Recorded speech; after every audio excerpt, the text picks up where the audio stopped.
ਸਤਿ ਸ੍ਰੀ ਅਕਾਲ ਜੀ। ਸਾਡੇ ਅੱਜ ਦੇ ਇਸ ਖਾਸ ਐਕਸਪਲੇਨਰ ਵਿੱਚ ਆਪ ਸਭ ਦਾ ਬਹੁਤ-ਬਹੁਤ ਸਵਾਗਤ ਹੈ। ਜ਼ਰਾ ਕਲਪਨਾ ਕਰਕੇ ਦੇਖੋ ਕਿ ਕਦੇ ਅਜਿਹਾ ਹੋ ਸਕਦਾ ਹੈ ਕਿ ਕੈਲੰਡਰ ਦੀ ਬਸ ਇੱਕੋ ਤਾਰੀਖ ਸਦੀਆਂ ਦੀਆਂ ਵੱਡੀਆਂ ਇਤਿਹਾਸਿਕ ਤਬਦੀਲੀਆਂ ਦਾ ਕੇਂਦਰ ਬਣ ਜਾਵੇ। ਵੈਸੇ ਤਾਂ ਇਤਿਹਾਸ ਦੀਆਂ ਘਟਨਾਵਾਂ ਵੱਖ-ਵੱਖ ਸਮਿਆਂ ਤੇ ਵਾਪਰਦੀਆਂ ਨੇ, ਪਰ ਕਦੇ-ਕਦੇ ਕੋਈ ਇੱਕ ਖਾਸ ਦਿਨ ਆਪਣੇ ਆਪ ਵਿੱਚ ਪੂਰੀਆਂ ਸਦੀਆਂ ਦੀ ਕਹਾਣੀ ਸਮੇਟ ਲੈਂਦਾ ਹੈ। ਅੱਜ ਆਪਾਂ ਬਿਲਕੁਲ ਅਜਿਹੀ ਹੀ ਇੱਕ ਕਮਾਲ ਦੀ ਤਾਰੀਖ 7 ਮਈ ਬਾਰੇ ਗੱਲ ਕਰਨ ਜਾ ਰਹੇ ਹਾਂ। ਖੈਰ, ਆਓ ਇਸ ਵਿੱਚ ਡੂੰਘਾਈ ਨਾਲ ਜਾਈਏ। ਆਖਿਰ ਅਜਿਹਾ ਕੀ ਕਾਰਨ ਹੈ ਕਿ ਬਸੰਤ ਰੁੱਤ ਦੇ ਇਸ ਇੱਕੋ ਦਿਨ ਨੇ ਇੰਨਾ ਵੱਡਾ ਇਤਿਹਾਸਿਕ ਮਹੱਤਵ ਰੱਖਿਆ ਹੈ? ਜਦੋਂ ਆਪਾਂ ਪੁਰਾਣੇ ਇਤਿਹਾਸਿਕ ਸਰੋਤਾਂ ਨੂੰ ਫਰੋਲਦੇ ਹਾਂ ਤਾਂ ਇਹ ਬੜੀ ਹੈਰਾਨੀਜਨਕ ਗੱਲ ਸਾਹਮਣੇ ਆਉਂਦੀ ਹੈ ਕਿ ਕਿਵੇਂ ਵੱਖ-ਵੱਖ ਸਦੀਆਂ ਵਿੱਚ 7 ਮਈ ਦਾ ਇਹ ਦਿਨ ਸਿੱਖ ਇਤਿਹਾਸ ਵਿੱਚ ਬਦਲਾਅ ਦਾ ਇੱਕ ਬਹੁਤ ਵੱਡਾ ਪ੍ਰਤੀਕ ਬਣਿਆ ਰਿਹਾ ਹੈ। ਅੱਜ ਦੀ ਇਸ ਚਰਚਾ ਦਾ ਰੂਟ ਮੈਪ ਕੁਝ ਇਸ ਤਰ੍ਹਾਂ ਰਹੇਗਾ। ਪਹਿਲਾਂ ਆਪਾਂ 7 ਮਈ ਦਾ ਰਹੱਸ ਦੇਖਾਂਗੇ, ਫਿਰ 1665 ਦੀ ਅਧਿਆਤਮਿਕ ਨੀਂਹ, ਉਸ ਤੋਂ ਬਾਅਦ 1844 ਵਿੱਚ ਹੋਇਆ ਧੋਖਾ ਅਤੇ ਸ਼ਹਾਦਤ, ਫਿਰ 1923 ਦੀ ਜਲਾਵਤਨੀ ਅਤੇ ਪ੍ਰਤੀਰੋਧ, ਅਤੇ ਅਖੀਰ ਵਿੱਚ ਇਹਨਾਂ 3 ਸਦੀਆਂ ਦੀ ਸਾਂਝੀ ਵਿਰਾਸਤ। ਹੁਣ ਇੱਥੇ ਸਮੇਂ ਦੀਆਂ ਇਹਨਾਂ 3 ਵੱਡੀਆਂ ਛਲਾਂਗਾਂ ਵੱਲ ਧਿਆਨ ਦਿਓ। 17ਵੀਂ, 19ਵੀਂ ਅਤੇ 20ਵੀਂ ਸਦੀ।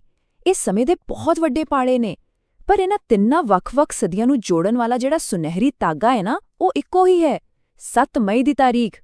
ਚਲੋ ਹੁਣ ਇਸ ਟਾਈਮਲਾਈਨ ਦੇ ਹਰ ਇੱਕ ਪੜਾਅ ਨੂੰ ਖੋਲ ਕੇ ਦੇਖਦੇ ਹਾਂ। ਪਹਿਲਾ ਭਾਗ, 7 ਮਈ ਦਾ ਰਹੱਸ, ਕੜੀਆਂ ਨੂੰ ਜੋੜਨਾ। ਇਹ ਉਹ ਦਿਨ ਹੈ ਜੋ ਅਧਿਆਤਮਿਕ ਸਫ਼ਰ ਤੋਂ ਸ਼ੁਰੂ ਹੋ ਕੇ ਗੰਭੀਰ ਸਿਆਸੀ ਉਥਲ-ਪੁਥਲ ਤੱਕ ਪਹੁੰਚਦਾ ਹੈ। ਦੂਜਾ ਭਾਗ, 1665, ਇੱਕ ਅਧਿਆਤਮਿਕ ਨੀਂਹ। ਇੱਥੇ ਆਪਾਂ 9ਵੇਂ ਪਾਤਸ਼ਾਹ ਨਾਲ ਜੁੜੇ ਪਹਿਲੇ ਅਹਿਮ ਮੀਲ ਪੱਥਰ ਦੀ ਗੱਲ ਕਰਾਂਗੇ। ਇਸ ਪੂਰੇ ਇਤਿਹਾਸਿਕ ਪਿਛੋਕੜ ਨੂੰ ਸਮਝਣ ਲਈ ਸਾਨੂੰ ਥੋੜਾ ਜਿਹਾ ਪਿੱਛੇ ਜਾਣਾ ਪੈਣਾ ਹੈ। ਜਦੋਂ ਦਿੱਲੀ ਵਿਖੇ 8ਵੇਂ ਗੁਰੂ ਹਰਕ੍ਰਿਸ਼ਨ ਸਾਹਿਬ ਜੀ ਜੋਤੀ-ਜੋਤ ਸਮਾ ਗਏ ਤਾਂ ਉਸ ਤੋਂ ਬਾਅਦ ਗੁਰੂ ਤੇਗ ਬਹਾਦਰ ਜੀ ਨੂੰ ਬਾਬਾ ਬਕਾਲਾ ਵਿਖੇ ਰਸਮੀ ਤੌਰ ਤੇ 9ਵੇਂ ਗੁਰੂ ਵਜੋਂ ਮਾਨਤਾ ਮਿਲੀ। ਇਸ ਤੋਂ ਬਾਅਦ ਉਹਨਾਂ ਨੇ ਸਿੱਖੀ ਦੇ ਸੰਦੇਸ਼ ਨੂੰ ਫੈਲਾਉਣ ਲਈ ਲੰਮੇ ਸਫ਼ਰ ਕੀਤੇ ਅਤੇ ਇਹੀ ਸਫ਼ਰ ਸਾਨੂੰ ਸਾਡੀ ਉਸ ਖਾਸ ਤਾਰੀਖ ਵੱਲ ਲੈ ਕੇ ਜਾਂਦਾ ਹੈ। ਇਹ ਬਿਲਕੁਲ ਇੱਕ ਸ਼ਾਂਤੀਮਈ ਅਤੇ ਅਧਿਆਤਮਿਕ ਨੀਂਹ ਰੱਖਣ ਦਾ ਦੌਰ ਸੀ। ਆਓ ਹੁਣ ਅੱਗੇ ਵਧੀਏ ਅਤੇ ਦੇਖੀਏ ਕਿ ਇਹ ਸਭ ਕਿਵੇਂ ਜੁੜਦਾ ਹੈ। ਠੀਕ 7 ਮਈ 1665 ਵਾਲੇ ਦਿਨ ਗੁਰੂ ਜੀ ਕੀਰਤਨਪੁਰ ਸਾਹਿਬ ਪਹੁੰਚੇ ਅਤੇ ਇਹ ਕੋਈ ਆਮ ਫੇਰੀ ਨਹੀਂ ਸੀ। ਇਸੇ ਲੜੀ ਤਹਿਤ ਉਹਨਾਂ ਨੇ ਬਿਲਾਸਪੁਰ ਦੀ ਰਾਣੀ ਤੋਂ ਜ਼ਮੀਨ ਖਰੀਦੀ ਅਤੇ ਉਸੇ ਜ਼ਮੀਨ ਤੇ ਚੱਕ ਨਾਨਕੀ ਨਾਂ ਦਾ ਸ਼ਹਿਰ ਵਸਾਇਆ। ਸੋਚ ਕੇ ਦੇਖੋ, ਇਹੀ ਉਹ ਸ਼ਹਿਰ ਹੈ ਜਿਸ ਨੂੰ ਅੱਜ ਆਪਾਂ ਖਾਲਸੇ ਦੀ ਜਨਮ ਭੂਮੀ ਸ਼੍ਰੀ ਅਨੰਦਪੁਰ ਸਾਹਿਬ ਵਜੋਂ ਜਾਣਦੇ ਹਾਂ। ਤੀਜਾ ਭਾਗ, 1844, ਧੋਖਾ ਅਤੇ ਸ਼ਹਾਦਤ। ਇੱਥੋਂ ਸਾਡਾ ਸਫ਼ਰ ਅਧਿਆਤਮਿਕ ਸ਼ਾਂਤੀ ਤੋਂ ਨਿਕਲ ਕੇ ਸਿੱਖ ਰਾਜ ਦੀਆਂ ਗੁੰਝਲਦਾਰ ਅਤੇ ਖਤਰਨਾਕ ਬਗਾਵਤਾਂ ਵੱਲ ਮੁੜਦਾ ਹੈ। ਮਹਾਰਾਜਾ ਰਣਜੀਤ ਸਿੰਘ ਦੇ ਚਲਾਣੇ ਤੋਂ ਬਾਅਦ ਦਾ ਸਮਾਂ ਬਹੁਤ ਹੀ ਉਥਲ-ਪੁਥਲ ਵਾਲਾ ਸੀ। ਲਾਹੌਰ ਦਰਬਾਰ ਅੰਦਰੂਨੀ ਬਗਾਵਤਾਂ ਦਾ ਸ਼ਿਕਾਰ ਸੀ। ਹੁਣ ਉਸ ਸਮੇਂ ਦੇ ਹਾਲਾਤ ਨੂੰ ਨਿਰਪੱਖ ਹੋ ਕੇ ਸਮਝੀਏ ਤਾਂ ਤਸਵੀਰ ਕੁਝ ਐਦਾਂ ਦੀ ਸੀ। ਇੱਕ ਪਾਸੇ ਬਾਬਾ ਬੀਰ ਸਿੰਘ ਨੌਰੰਗਾਬਾਦੀ ਸਨ। ਫੌਜੀ ਤੋਂ ਸੰਤ ਬਣੇ ਬਾਬਾ ਜੀ ਦਾ ਡੇਲਾ ਲਾਹੌਰ ਦਰਬਾਰ ਦੀਆਂ ਸਾਜ਼ਿਸ਼ਾਂ ਤੋਂ ਬਚਣ ਵਾਲੇ ਸਿੱਖ ਸਰਦਾਰਾਂ ਲਈ ਇੱਕ ਸ਼ਰਣਗਾਹ ਬਣ ਚੁੱਕਾ ਸੀ। ਅਤੇ ਦੂਜੇ ਪਾਸੇ ਸੀ ਉਸ ਵਕਤ ਦਾ ਪ੍ਰਧਾਨ ਮੰਤਰੀ ਰਾਜਾ ਹੀਰਾ ਸਿੰਘ ਡੋਗਰਾ। ਉਸ ਦਾ ਨਜ਼ਰੀਆ ਬਿਲਕੁਲ ਵੱਖਰਾ ਸੀ। ਉਸ ਨੂੰ ਲੱਗਦਾ ਸੀ ਕਿ ਡੇਰੇ ਦਾ ਇਹ ਇਕੱਠ ਉਸ ਦੀ ਸਿਆਸੀ ਤਾਕਤ ਲਈ ਸਿੱਧਾ ਖਤਰਾ ਹੈ। ਤੇ ਇੱਥੇ ਆ ਕੇ ਸਥਿਤੀ ਹੱਦੋਂ ਵੱਧ ਗੰਭੀਰ ਹੋ ਜਾਂਦੀ ਹੈ। ਲਾਹੌਰ ਦਰਬਾਰ ਨੇ ਆਪਣੇ ਸਿਆਸੀ ਡਰ ਦੇ ਚਲਦਿਆਂ ਖਾਲਸਾ ਫੌਜ ਨੂੰ ਨੌਰੰਗਾਬਾਦ ਵਿਖੇ ਇਸ ਸ਼ਰਣਗਾਹ ਤੇ ਹਮਲਾ ਕਰਨ ਦਾ ਸਿੱਧਾ ਹੁਕਮ ਦੇ ਦਿੱਤਾ।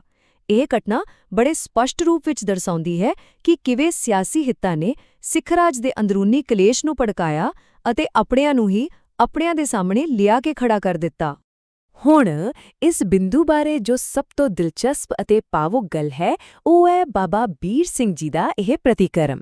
ਜਦੋਂ ਹਮਲਾ ਹੋਇਆ ਤਾਂ ਉਹਨਾਂ ਨੇ ਆਪਣੇ ਪੈਰੋਕਾਰਾਂ ਨੂੰ ਜਵਾਬੀ ਫਾਇਰਿੰਗ ਕਰਨ ਤੋਂ ਸਾਫ਼ ਰੋਕ ਦਿੱਤਾ। ਉਹ ਪ੍ਰਾਰਥਨਾ ਵਿੱਚ ਬੈਠੇ ਰਹੇ ਅਤੇ ਬੜੇ ਸ਼ਾਂਤ ਸੁਭਾਅ ਨਾਲ ਕਿਹਾ, ਅਸੀਂ ਆਪਣੇ ਭਰਾਵਾਂ ਤੇ ਵਾਰ ਨਹੀਂ ਕਰਦੇ। ਇਹ ਸ਼ਬਦ ਸੱਚਮੁੱਚ ਰੂਹ ਨੂੰ ਝੰਜੋੜ ਦਿੰਦੇ ਨੇ। ਪਰ ਇਸ ਹਮਲੇ ਦੇ ਨਤੀਜੇ ਬਹੁਤ ਹੀ ਖੌਫਨਾਕ ਨਿਕਲੇ। ਬਾਬਾ ਬੀਰ ਸਿੰਘ ਜੀ ਨੂੰ ਅਰਦਾਸ ਕਰਦਿਆਂ ਹੀ ਇੱਕ ਗੋਲਾ ਵੱਜਿਆ ਅਤੇ ਉਹ ਸ਼ਹੀਦ ਹੋ ਗਏ। ਉਹਨਾਂ ਦੇ ਨਾਲ-ਨਾਲ ਕਮਰ ਕਸ਼ਮੀਰਾ ਸਿੰਘ ਅਤੇ ਸੈਂਕੜੇ ਬੇਕਸੂਰ ਸ਼ਰਧਾਲੂ ਵੀ ਮਾਰੇ ਗਏ। ਇਹ ਅੰਦਰੂਨੀ ਟਕਰਾਅ ਕਾਰਨ ਹੋਏ ਜਾਨੀ ਨੁਕਸਾਨ ਦਾ ਇੱਕ ਬੇਹੱਦ ਦੁਖਦਾਈ ਦਿਨ ਸੀ, ਜਿਸ ਨੇ ਸਿੱਖ ਸਾਮਰਾਜ ਦੇ ਪਤਨ ਤੇ ਮੋਹਰ ਲਾ ਦਿੱਤੀ। ਚੌਥਾ ਭਾਗ, 1923, ਜਲਾਵਤਨੀ ਅਤੇ ਵਿਰੋਧ। ਹੁਣ ਆਪਾਂ ਸਿੱਧਾ 20ਵੀਂ ਸਦੀ ਦੇ ਅਹਿੰਸਕ ਅਤੇ ਵੱਡੇ ਵਿਰੋਧ ਪ੍ਰਦਰਸ਼ਨਾਂ ਵਾਲੇ ਦੌਰ ਵਿੱਚ ਦਾਖਲ ਹੁੰਦੇ ਹਾਂ। ਇਸ ਤੋਂ ਪਹਿਲਾਂ ਕਿ ਆਪਾਂ ਅੱਗੇ ਵਧੀਏ, ਇਸ ਘਟਨਾਕ੍ਰਮ ਨੂੰ ਸਮਝਣ ਲਈ ਪੰਥਕ ਸ਼ਬਦ ਦਾ ਅਰਥ ਸਮਝਣਾ ਜ਼ਰੂਰੀ ਆ। ਪੰਥਕ ਹੋਣ ਦਾ ਸਿੱਧਾ ਜਿਹਾ ਅਰਥ ਹੈ ਸਿੱਖ ਕੌਮ ਦੇ ਹੱਕ ਵਿੱਚ ਖੜਨਾ। ਨਾਭਾ ਦੇ ਮਹਾਰਾਜਾ ਰਿਪੁਦਮਨ ਸਿੰਘ ਬਿਲਕੁਲ ਇਸੇ ਪੰਥਕ ਸੋਚ ਲਈ ਜਾਣੇ ਜਾਂਦੇ ਸਨ। ਹੁਣ ਮਹਾਰਾਜਾ ਰਿਪੁਦਮਨ ਸਿੰਘ ਦਾ ਇਹ ਜਿਹੜਾ ਪੰਥਕ ਅਤੇ ਰਾਸ਼ਟਰਵਾਦੀ ਰੁਖ ਸੀ ਨਾ, ਇਹ ਬ੍ਰਿਟਿਸ਼ ਅਧਿਕਾਰੀਆਂ ਨੂੰ ਬਿਲਕੁਲ ਰਾਸ ਨਹੀਂ ਆਂਦਾ ਸੀ। ਅੰਗਰੇਜ਼ ਹਕੂਮਤ ਉਸ ਸਮੇਂ ਕਿਸੇ ਵੀ ਸੁਤੰਤਰ ਸੋਚ ਨੂੰ ਦਬਾਉਣ ਵਿੱਚ ਲੱਗੀ ਹੋਈ ਸੀ, ਜਿਸ ਕਾਰਨ ਮਹਾਰਾਜੇ ਅਤੇ ਅੰਗਰੇਜ਼ਾਂ ਵਿਚਕਾਰ ਲਗਾਤਾਰ ਸਿਆਸੀ ਰੇੜਕਾ ਅਤੇ ਤਣਾ ਬਣਿਆ ਰਹਿੰਦਾ ਸੀ। ਸੋ ਇੱਥੇ ਸਭ ਤੋਂ ਅਹਿਮ ਨੁਕਤਾ ਇਹ ਆ ਕਿ ਅੰਗਰੇਜ਼ਾਂ ਨੇ ਨਾਭਾ ਅਤੇ ਪਟਿਆਲਾ ਰਿਆਸਤ ਦੇ ਇੱਕ ਆਪਸੀ ਕਾਨੂੰਨੀ ਵਿਵਾਦ ਨੂੰ ਮਹਿਜ਼ ਇੱਕ ਬਹਾਨਾ ਬਣਾਇਆ ਅਤੇ ਠੀਕ 7 ਮਈ 1923 ਨੂੰ ਮਹਾਰਾਜੇ ਨੂੰ ਜ਼ਬਰਦਸਤੀ ਗੱਦੀ ਛੱਡਣ ਲਈ ਮਜਬੂਰ ਕਰ ਦਿੱਤਾ। ਉਨ੍ਹਾਂ ਨੂੰ ਉੱਥੋਂ ਕੱਢ ਕੇ ਦੱਖਣ ਵਿੱਚ ਕੋਡੇ ਕਨਾਲ ਵਿਖੇ ਜਲਾਵਤਨ ਕਰ ਦਿੱਤਾ ਗਿਆ। ਜ਼ਾਹਿਰ ਹੈ ਕਿ ਇਸ ਗੱਲ ਨੇ ਸਿੱਖਾਂ ਵਿੱਚ ਭਾਰੀ ਰੋਸ ਪੈਦਾ ਕਰਨਾ ਹੀ ਸੀ ਅਤੇ ਇਸੇ ਰੋਸ ਵਿੱਚੋਂ ਜਨਮ ਹੋਇਆ ਮਸ਼ਹੂਰ ਜੈਤੋ ਦੇ ਮੋਰਚੇ ਦਾ, ਜੋ ਕਿ ਅੰਗਰੇਜ਼ਾਂ ਖਿਲਾਫ ਇੱਕ ਬਹੁਤ ਵੱਡਾ ਸ਼ਾਂਤਮਈ ਅੰਦੋਲਨ ਸਾਬਿਤ ਹੋਇਆ। ਪੰਜਵਾਂ ਅਤੇ ਆਖਰੀ ਭਾਗ 3 ਸਦੀਆਂ ਇੱਕ ਵਿਰਾਸਤ। ਆਓ ਹੁਣ ਇਸ ਪੂਰੇ ਸਫ਼ਰ ਦੀਆਂ ਕੜੀਆਂ ਨੂੰ ਆਪਸ ਵਿੱਚ ਜੋੜ ਕੇ ਦੇਖੀਏ। ਅਤੇ ਇਹ ਬਹੁਤ ਹੀ ਸ਼ਾਨਦਾਰ ਢੰਗ ਨਾਲ ਦਰਸਾਉਂਦਾ ਹੈ ਕਿ ਕਿਵੇਂ ਇੱਕ ਕੌਮ ਦਾ ਸਫ਼ਰ 3 ਸਦੀਆਂ ਵਿੱਚ ਵਿਕਸਿਤ ਹੋਇਆ। 1665 ਵਿੱਚ ਅਧਿਆਤਮਿਕ ਨੀਂਹ ਰੱਖਣ ਤੋਂ ਲੈ ਕੇ 1844 ਵਿੱਚ ਆਪਣੀ ਪ੍ਰਭੂਸੱਤਾ ਦੀ ਰੱਖਿਆ ਲਈ ਦਿੱਤੀਆਂ ਸ਼ਹਾਦਤਾਂ ਤੱਕ, ਅਤੇ ਫਿਰ 1923 ਦੇ ਬਹੁਤ ਹੀ ਮਜ਼ਬੂਤ ਸ਼ਾਂਤੀਮਈ ਵਿਰੋਧ ਪ੍ਰਦਰਸ਼ਨਾਂ ਤੱਕ। ਇਹ ਸਭ ਕੁਝ, ਇਹ ਸਾਰਾ ਇਤਿਹਾਸਿਕ ਵਿਕਾਸ ਕੈਲੰਡਰ ਦੀ ਬਸ ਇੱਕੋ ਤਾਰੀਖ 7 ਮਈ ਦੇ ਆਲੇ-ਦੁਆਲੇ ਘੁੰਮਦਾ ਹੈ ਨਾ ਕਮਾਲ ਦੀ ਗੱਲ? ਸੋ ਅਖੀਰ ਵਿੱਚ ਇਹ ਸਵਾਲ ਸਾਨੂੰ ਸਭ ਨੂੰ ਸੋਚਣ ਲਈ ਮਜਬੂਰ ਕਰਦਾ ਹੈ। 7 ਮਈ ਦੀਆਂ ਇਹਨਾਂ 3 ਸਦੀਆਂ ਦੀਆਂ ਗੂੰਜਾਂ ਆਧੁਨਿਕ ਇਤਿਹਾਸ ਦੀ ਸਾਡੀ ਸਮਝ ਨੂੰ ਕਿਵੇਂ ਪ੍ਰਭਾਵਿਤ ਕਰਦੀਆਂ ਨੇ? ਇਸ ਐਕਸਪਲੇਨਰ ਤੋਂ ਸਾਨੂੰ ਇਹ ਸਮਝ ਆਉਂਦਾ ਹੈ ਕਿ ਇਤਿਹਾਸ ਸਿਰਫ ਅਲੱਗ-ਅਲੱਗ ਤਾਰੀਖਾਂ ਜਾਂ ਘਟਨਾਵਾਂ ਦਾ ਰੱਟਾ ਲਾਉਣਾ ਨਹੀਂ ਹੈ।